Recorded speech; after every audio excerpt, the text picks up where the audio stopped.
बिस्मिल्लाहिर्रहमानिर्रहीम। अस्सलाम वालेकुम। खुश रहें, आबाद रहें, जहाँ भी रहें हंसते बसते रहें और अल्लाह ताला बहुत बहुत बरकतें अता करे आप सबके खानों में।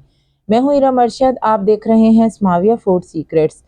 आज मैं आपके लिए बहुत ही ज़बरदस्त सी एक पंजाबी डिश की रेसिपी लाई हूँ जो कि ना सिर्फ टेस्टफुल है बल्कि बहुत ही जल्द बन भी जाती है। अरवी के साथ चिकन की ये रेसिपी इंशाल्लाह ताला आपको ज़रूर पसंद आएगी।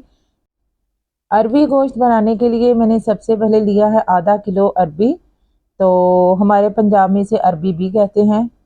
तो इसके साथ ही मैंने लिए 5 से 6 सब्ज़ मिर्चें और 1.5 चम्मच लहसुन और अदरक का पेस्ट, 2 मीडियम साइज़ के प्याज और 2 ही मीडियम साइज़ के टमाटर। अरबी को मैंने नमक लगा के रख दिया है थोड़ी देर के लिए और 1 किलो मैंने चिकन लिया है।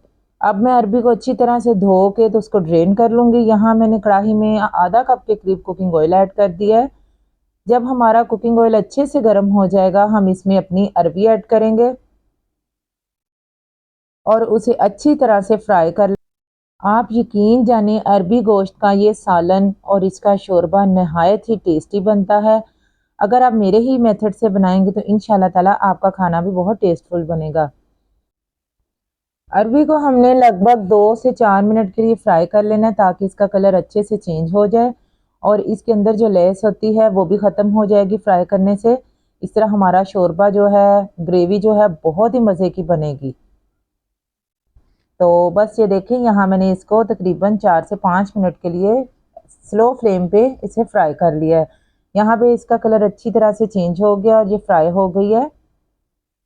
तो बस अब हम सारी अरबी को निकाल लेंगे बाहर, किसी बर्तन में ऐड कर देंगे। मैंने इसे बड़े बड़े टुकड़ों में काटा है, आप चाहें तो इसे छोटे छोटे पीसेस में भी काट सकते हैं। अगर आप मेरे ही बताए हुए तरीके से बनाएंगे तो इंशाल्लाह ताला आपका ग्रेवी शोरबा बहुत ही टेस्टफुल बनेगा।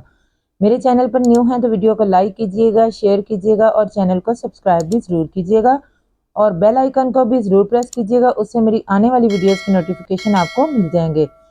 सारी अरबी को बाहर निकालने के बाद मैंने इसी कुकिंग ऑयल में अपना प्याज ऐड कर दिया जो कि मैंने 2 मीडियम साइज़ के लिए थे और उन्हें बारीक बारीक काट लिया है।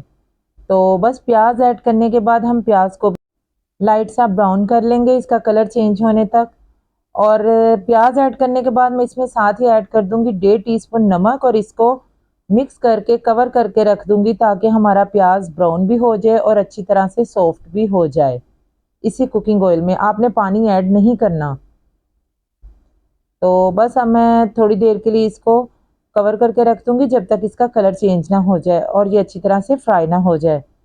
तो यहाँ भी हमारे प्याज का कलर चेंज हो चुका है और ये गल भी चुका है बड़े अच्छे तरीके से और बहुत ज़बरदस्त सा फ्राई भी हो चुका है।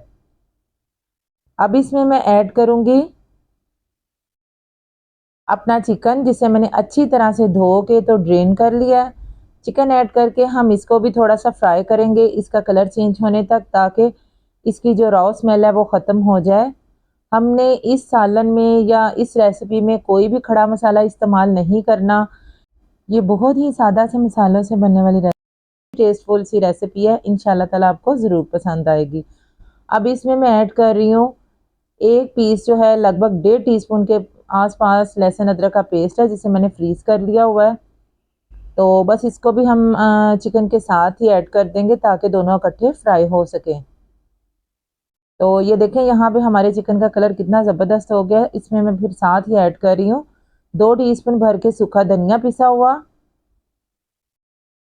1 टीस्पून हल्दी, साथ ही मैं इसमें ऐड कर रही हूँ 2 टीस्पून कुटी हुई लाल मिर्च। कुटी हुई लाल मिर्च ऐड करने के बाद हम इसमें ऐड कर देंगे 1 टीस्पून भर के पिसा हुआ सफ़ेद ज़ीरा। तो बस अभी यही स्पाइसेस जाएंगे। अब मैं इसे अच्छी तरह से मिक्स कर लूँगी, साथ ही इसमें 2 बारीक कटे हुए टमाटर ऐड कर दूँगी और अब हमने इसको इतना भूनना है कि इसके टमाटर भी गल जाएं। थोड़ा सा मैं इसमें पानी भी ऐड कर दूँगी और कवर करके रख दूँगी ताकि हमारा थोड़ा सा चिकन भी सॉफ्ट हो जाए और हमारे टमाटर भी अच्छी तरह से गल जाएं और जो हमने स्पाइसेस डाले हैं वो भी अच्छी तरह से भून जाएं। तो बस ये देखें, साथ ही मैंने इसके 4 से 5 सब्ज़ मिर्चें ऐड कर दी हैं